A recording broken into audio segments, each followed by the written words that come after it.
a duffel bag, a salt pack, and rucksack. Over 10 months ago, I made a video about being issued new ROTC gear, and many of you guys found it helpful. So I'm making this more comprehensive video to go through all my equipment and provide you some secret tips I've learned over the last 2 years. If you're curious about certain parts of the uniform and equipment, then I'll leave some timestamps below in the description to help you find what you're looking for. But I see no better place than to start with my current uniform. So this is my OCPs, my official camouflage pattern for those of you not acronym acclimated yet. And I'm currently wearing my flick, the fighting load carrier, with 2 canteens here on the side pouches. So I will take out these first. So I have the 2 canteens. And then I have my compass here. Well, they also double as like snack compartments, but I have my compass, which you see here. And this is a helpful trick for labs when you don't want to lose your compass out in 2 feet of snow like here. I end up buying carabiner kind of clips here, and with the carabiners I just attach or dummy cord all of your equipment to yourself so that you won't end up losing them in the field. I do that also. I suggest doing it also with your iPro when not in use and your compass. Those are the major 2 items to lose out in the field, so that is important. In this one, these are just normal grenade pouches, so they currently serve as just snack holders. And in your magazine pouches here, I have my taller snacks like granola bars, etc. So out at lab, when we get hungry sitting on the ground for 2 hours holding security and moving around, then this is where we stay fueled up. And in here, I have my face camo. So face camo is currently required for us when it's 32 degrees or warmer. And face camo is extremely important for ambushes. Sometimes we do them for movement contacts or attacks too, but I have some brown, green, and black face camo, which I briefly mentioned what you do with face camo in my last video on issued ROTC equipment, so if you're interested in that, please go watch it. I almost forgot one last thing on my flick. In one of the canteen pouches, I have my shaving unit, which is just this tin kind of shaped tray here. It's pretty secure in there, so I can't take it out easily, but this is for shaving out in the field. Okay, so on to my OCPs. This is the official Army uniform, and I believe all across the nation, but certainly where I'm at, cadets are required to wear this Wednesdays for ROTC lab. If you are in an ROTC program and have to wear your OCPs on a different day of the week, let me know. That would be really cool if it varies. But starting from the bottom, I have my boots. I love T8 Bifidas. They are pretty compact, versatile, and sleek. And compared to the issued boots, the issued boots gave me extreme blisters, so I quickly found these as the saviors of my feet. So I highly suggest them. If you're new to wearing boots, then it's always required to fold your laces into the boot, or else do some incredible knot tying and go around your boot and lace it up where the laces stay out of the way. And this is all in accordance with AR 670-1, which is the Army rules and regulations for appearance and grooming in uniform. So I have to abide by that. So moving on to the right arm here, I end up having my college patch, which for me it's Carroll College here, and I have my American flag. If you ever get confused which arm the flag goes on, or the patch, then it's always a good remembrance to know that the stars go marching on. And that is the kind of memory trick we use when we're marching. It's that stars always lead, where on the left arm it doesn't look the same. And then on the left arm here, we have the ROTC patch generally. So all cadets nationwide will wear this one on their left sleeve, and it just looks like this. And then also there are zippers where we keep our notepads like this for labs, so it's quick and easy to access writing down notes for the mission. Moving on to the name tags here, I have US Army on my left and my last name on my right. And in the middle is our patch, where I am an MS2, so technically I should only have 2 chevrons, but because I have kind of an MS3 patch or a MS2 in leadership. So my cadre ended up giving this to me, so I'm technically, I guess, in leadership now as an MS2. So that's for the 3 chevrons there. And then nothing special on the back, just continues. And then on the pants here, they have side pockets, so again, notepads and stuff to keep from getting lost in there. So that is the OCPs. And moving on to my duffel bag contents. Ooh, what's in the duffel bag? Ever seen what $1 million looks like? Well, neither have I, because I do not have that. The bank's closed today. No. So, starting with my first item in my duffel bag is an extra pair of the OCP pants and extra tan t-shirts. So this is where I have a lot of the extra clothes that I don't typically wear.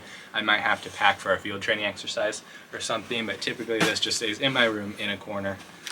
Doesn't get used much. And this is the hydration bladder, which I know one cadet in my class ends up loving this. He'll never use the canteens, whereas I have not had the kind of passion to use it out in the field. I guess it is really handy when you're carrying an M4 to have your hands free rather than having to unclip your flick and open up your canteen. This can just have the nozzle go through your assault pack. So this bladder piece goes in your assault pack. There's a separate section for it. And then the nozzle just comes around here and you can drink from it. So that is the hydration bladder that is issued to you. Moving on to knee pads. The knee pads, I think for the longevity of my knees, they'd be a great option to wear, but they really restrict motion and can snag on things. And so a lot of cadets never wear them out in the field.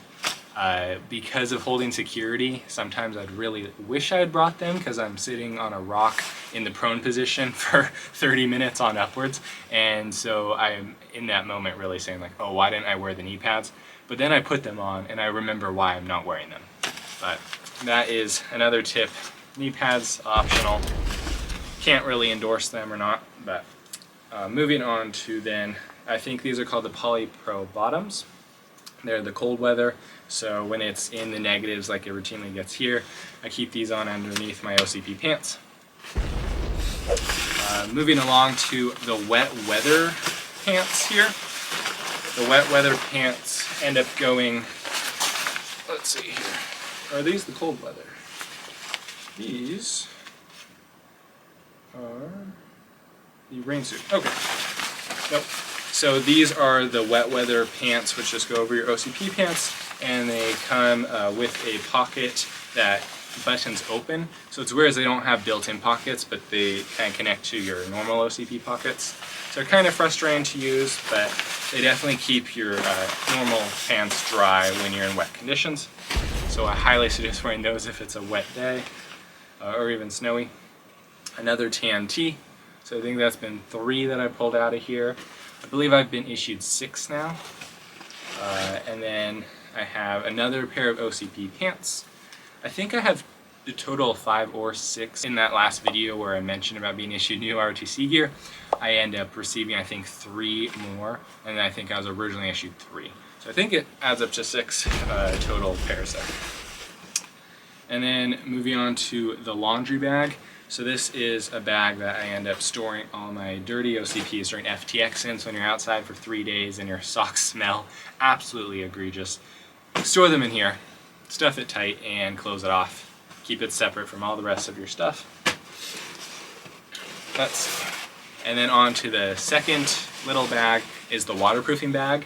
So what happens is once this is full, you can actually put it into your waterproof bag, and then your waterproof bag can just stay out in the elements and you don't have to worry about just absolutely soaked clothing. And then to pair off with the wet weather pants I mentioned, there's the wet weather top, which these all have a really waxy feel. I'd say they are pretty good at repelling water, but if it gets wet enough, there is quite a bit of like seepage through, and I definitely still felt moisture on my normal LCPs when it rains. But nonetheless, it definitely keeps you drier than not wearing it at all. So that is the OCP wet weather top. And then moving on to another, let's see, pair of pants here. So this is, I think, the fourth that I've pulled out. Let's see what else is in here. I have a top. And so you can tell by the thinner material that this is a warm weather top.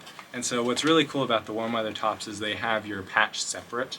So for your, let's see, left sleeve here, instead of having the American flag and my college patch on the same little piece of Velcro here, it is on two separate pieces. And the overall material is just a lot thinner. So if you're in a really warm or humid place, I'm sure you guys probably wear this one a lot more than I typically do because it's cold for most of the school season.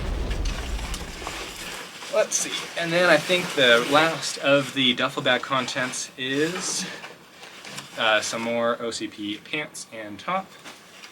So we've gone through that, and I almost forgot when I was mentioning the knee pads about the arm pads. Now these, I also think they're pretty restricted in mobility. When you're carrying an M4, I mean, they can just get in the way. Again, to protect your elbows, suggested, but do I ever wear them? No. So yeah. And I think that is all the contents of my duffel bag. So, moving on to my rucksack. The rucksack is arguably the most well-known piece of Army equipment, even known to civilians, probably because of the term ruck march, but it definitely proves useful out on the field, and this is our major unit for field training exercises because it stores all of our stuff. And this past lab for Wednesday, rather than being able to carry our nice light assault packs, we had to bring our entire rucks out to lab, and so that was unfortunate. But definitely it carries a lot more and is a lot more practical out for true deployments and different missions where you could be out there for who knows how long. The self-sustainment starts with the sleeping pad here, so this is how you unclip it. Just toss that here. The top piece has room for extra boots. And then this is the sleeping pad when it rolls out. It's about 6 feet long. So that is going to be out there for when I'm sleeping. On the inside here I have my Kevlar helmet / ACH, we kind of call them synonymously, with what are called cat eyes on the back, so they're reflective. And this is the real thing. Definitely protects your noggin, but can be kind of a neck sore when you're marching out with it for several hours. On the inside is a mesh, or not really a mesh, but this sort of net with a fabric piece, and so when it's on like this, you kind of just clip it up around. So that is how the ACH works. And moving on to the sleeping bag. So this is the second major tip I'll provide, is that none of us end up keeping our sleeping bag in the sleeping bag. And the reason being is that the sleeping bag is probably like this large and this wide, and you aren't going to be able to carry that and your ruck, or you're not going to be able to stuff in the top of your ruck, because this segment's all stuffed with other gear. So what we end up doing is using the second compartment at the bottom of the ruck. And so in this portion here, it's segmented, so it's separate from this top half. The bottom half has my sleeping bag. And so the Army provides 3 layers: the internal layer, the medium layer, and then the waterproof / snowproof layer.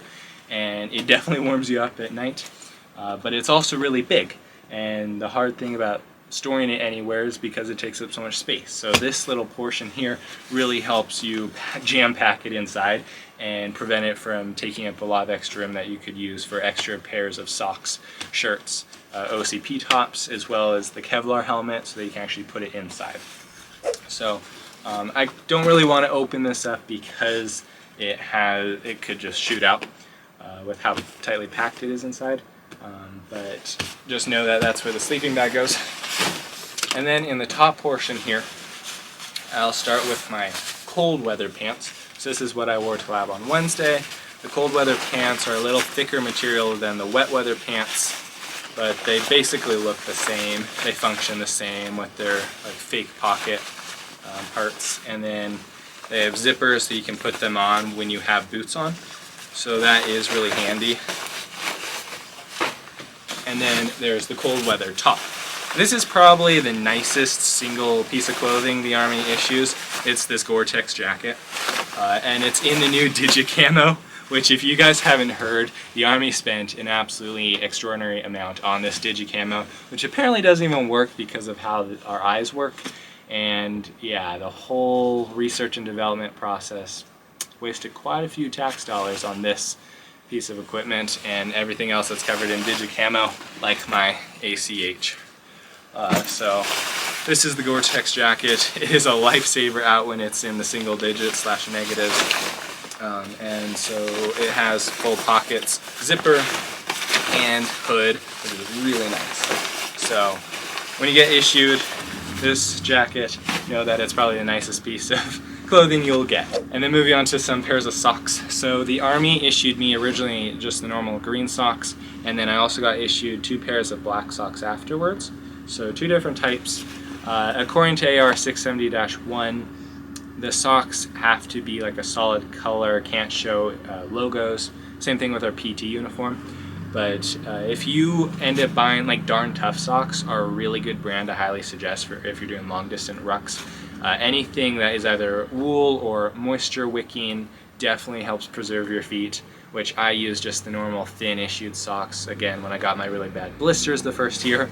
So if there's one thing I could help you guys prevent is blisters, and I highly suggest investing in a good pair of socks, like Darn Tough socks, and then buying yourself a good pair of boots.